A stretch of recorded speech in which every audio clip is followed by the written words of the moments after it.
بسم اللہ الرحمن الرحیم رب اعوذ بک من همزات الشیاطین واعوذ بک رب ان یحضرون رب زدنی علما رب اشرح لی صدری ویسر لی امری واحلل عقدۃ من لسانی یفقہوا قولی والسلام علی من اتبع الہدی۔ اللہ وحدہ لا شریک کی آخری کتاب ہدایت قرآن مبین میں سے مختلف عنوانات پر جو اللہ کی آیات آپ کے سامنے بیان کرنے کا، ان کا مفہوم بیان کرنے کا، ان کا نب نبات بیان کرنے کا جو سلسلہ ہے،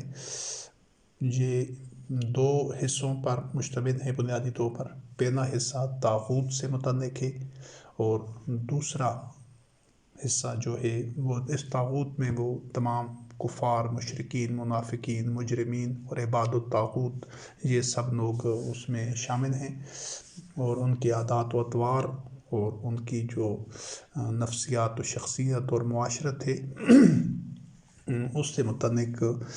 اس عنوان پر اس سے پہلے 7 نشستیں ہو چکی ہیں۔ یہ کہ چونکہ یہ ایک وسیع عنوان تھا، اس میں بہت سارے اس کے پہلو تھے، تو اس سلسلے میں یہ آج کی 8ویں نشست ہے، اور اس نشست میں یا اس سے اگلی نشست میں یہ مکمل ہو جائے گا انشاءاللہ۔ یہ موضوع پھر آگے مزید جو موضوعات ہوں گے ان پر انشاءاللہ ان میں آگے بڑھتے جائیں گے، اور اللہ کی آیات مختلف موضوعات پر، جب یہ کفر، شرک، طاغوت اور مجرمین، منافقین، فاسقین سے متعلق پورا جو عنوان ہے وہ مکمل ہو جائے گا، تو پھر دوسرے حصے میں ایمان سے متعلق، اللہ وحدہ لا شریک اور جو دیگر اجزاء ایمان ہیں ان سے متعلق، عبادات سے متعلق، اور مومنین، محسنین، متقین، یعنی جو بھی اللہ وحدہ لا شریک اپنے عباد اللہ الصالحین سے جو ان کو حکم دیتا ہے، اور جس راستے پر چلنے کے لیے وحی نازل ہوتی رہی ہر دور میں، وہ ساری انسانی تاریخ میں جو لوگ وحی کا اتباع کرنے والے تھے، ان کا طرز عمل، ان کی نفسیات، ان کی معیشت، ان کی معاشرت، ان کی عبادات، یہ دوسرے حصے میں ان تمام عنوانات اور موضوعات پر اللہ وحدہ لا شریک کی آیات آپ کے سامنے بیان کی جائیں گی۔ تو جس طرح یہ سلسلہ چل رہا تھا کہ ان کی جو کفار، مشرکین، منافقین، مجرمین، فاسقین ہیں، ان کی شخصیت کے مختلف گوشے، ان کی نفسیات، ان کا طرز عمل اور ان کے مذہبی گوشے جو ہیں ان کی زندگیوں کے، اس طرح مختلف ان کی عادات اطوار کے حوالے سے آج کی جو نشست ہے اس میں جو آیات ہیں، جس طرح پہلے وضاحت کی جا چکی ہے کہ یہ کسی بھی موضوع کے اوپر، کسی عنوان پر ساری آیات نہیں ہیں قرآن کریم کی، کیونکہ کتاب اللہ کی ایک ایک آیت میں مختلف گوشے ہوتے ہیں، اور اس میں اتنی وسعتیں اور گہرائیاں ہیں، بلکہ یہ ایک بشری کاوش ہے جس میں بات کو سمجھانے کے لیے ایک یہ چیدہ آیات آپ کے سامنے بیان کی جاتی ہیں، ورنہ قرآن کریم میں اور جو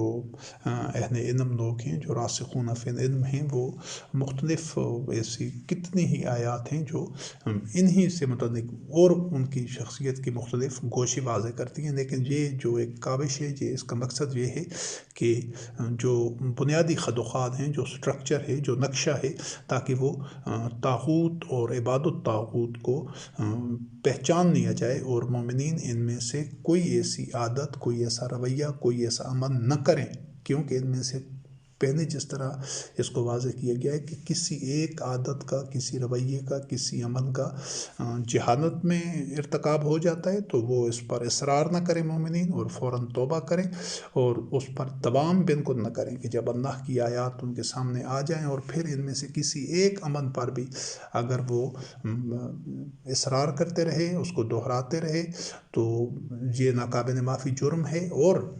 عمداً جو ایسا کرتا رہے گا وہ مومن نہیں ہو سکتا، کیونکہ اللہ وحدہ لا شریک کے ایک حکم کی نافرمانی عمداً، جان بوجھ کر، تسلسل سے، ٹھنڈے دل و دماغ سے کرنا، دیگر احکام پر عمل کرنے کا جو نتیجہ ہے اس کو بھی ضائع کر دیتا ہے۔ کسی ایک حکم کی بھی جو جان بوجھ کر دوام سے، اصرار سے، تسلسل سے نافرمانی کی گنجائش دین میں نہیں ہے۔ جتنے بھی احکام ہیں ادخلوا فی السلم کافہ، ان کو مکمل طور پر ماننا ہے اور اجتماعی نظام کے تحت ماننا ہے۔ تو جو عادات و اطوار ہوتی ہیں یہ طاغوت اور عبادت طاغوت کی، تو ان میں جو